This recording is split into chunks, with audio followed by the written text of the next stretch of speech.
Good morning, students. I am Dr. Shravani Mukherjee, lecturer in botany, Marwari College, Ranchi.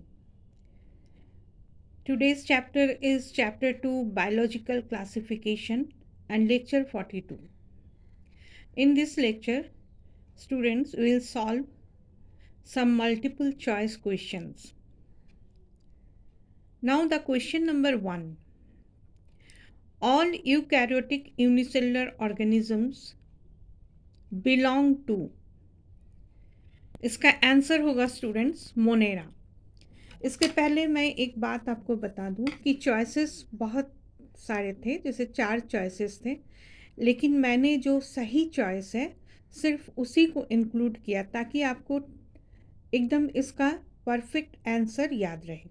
Okay students, the second question is the 5 kingdom classification was proposed by. Answer is R.H. Whittaker. Third, organisms living in salty areas are called as halophiles. Fourth, naked cytoplasm, multinucleated and saprophytic are the characteristics of. इसमें students आप लिख लीजिएगा, इसमें होगा slime mould. मैं लिख देती हूँ आपको.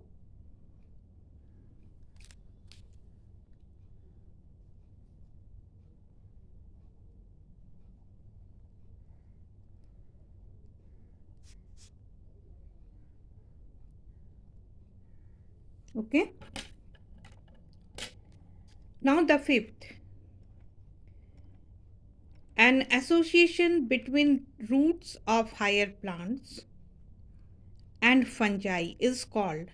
जब हायर प्लांट्स के रूट में फंजाई का एसोसिएशन होता है स्टूडेंट्स, तो उसको क्या कहते हैं? Mycorrhiza.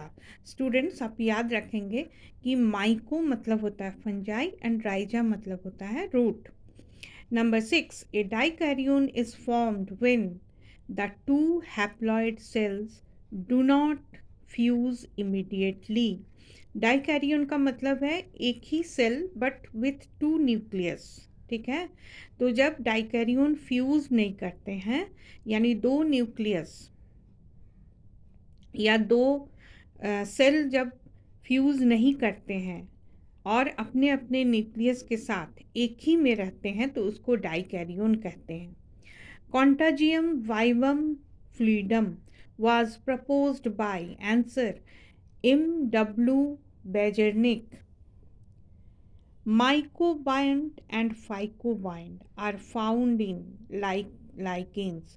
What is mycobiont students and what is phycobionts? देखिए आप, इसमें माइकोबाइंट होता है. माइको मतलब फिर से फंजाई, फाइको मतलब अलगी. तो एक ऐसा एसोसिएशन जिसमें अलगी और फंजाई दोनों एक साथ रहते हैं, उसको कहते हैं lichens.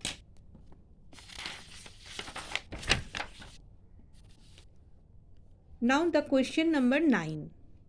Difference between virus and viroid is absence of protein coat in viroid but present in virus. ठीक है स्टूडेंट्स, तो विरोइड एंड वायरस दो अलग अलग चीज़ है. एक में प्रोटीन कोट होता है, जिसमें प्रोटीन कोट होगा वो वायरस होगा, और जिसमें प्रोटीन कोट एब्सेंट होता है उसको विरोइड कहते हैं. 10. With respect to fungal sexual cycle, choose the correct sequence of events. Answer में है प्लाज्मोगेमी, कैरियोगेमी एंड मियोसिस. तो इसको याद रखने के लिए स्टूडेंट्स, इसमें बहुत सारा था, जैसे 4 का अलग अलग सीक्वेंस बना हुआ था, लेकिन सही सीक्वेंस है PKM. ये याद रखिएगा. प्लाज्मोगेमी यानी पहले सेल का फ्यूजन, देन कैरियोगेमी, फिर न्यूक्लियस का फ्यूजन, तब मियोसिस. ठीक है. Viruses are non-cellular organisms but replicate themselves once they infect the host cells. To which of the following kingdom do viruses belong to? Monera, Protista, fungi.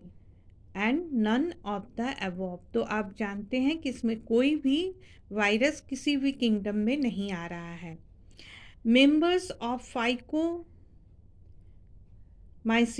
Are found in phycomycetes, आप याद कीजिए students, ये अलगी का एक class है। जैसे आप पढ़ते थे ना, फाइकोमाइसिटीज, एस्कोमाइसिटीज, बेसिडियोमाइसिटीज एंड डिट्रोमाइसिटीज। तो इसमें पूछ रहा है कि मेंबर्स जो फाइकोमाइसिटीज के होते हैं वो कहाँ पाए जाते हैं। पहला है एक्वेटिक हैबिटेट्स, दूसरा है ऑन डिकेइंग वुड, तीसरा है moist and damp places, and fourth is as obligate parasites on plants. तो ये चारों ही फाइकोमाइसिटीज में मिलते हैं, मतलब चारों तरह के ही ये जो है शो करते हैं इनका हैबिटेट्स। तो इसीलिए ये चारों ही सही है, तो आंसर में होगा all of the above. Okay students, ये सारा क्वेश्चन मैं आपको एनसीईआरटी बुक से दे रही हूँ, ये आप प्रैक्टिस कर लेंगे। इसके अलावे भी, चूँकि आप जान रहे हैं कि 11th में सिर्फ ऑब्जेक्टिव टाइप क्वेश्चन रहेगा, इसके अलावे भी आप इस चैप्टर में कहीं भी आपको ऑब्जेक्टिव टाइप क्वेश्चन दूसरे बुक से भी मिलता है तो वो भी कर लीजिएगा। Okay students, thank you.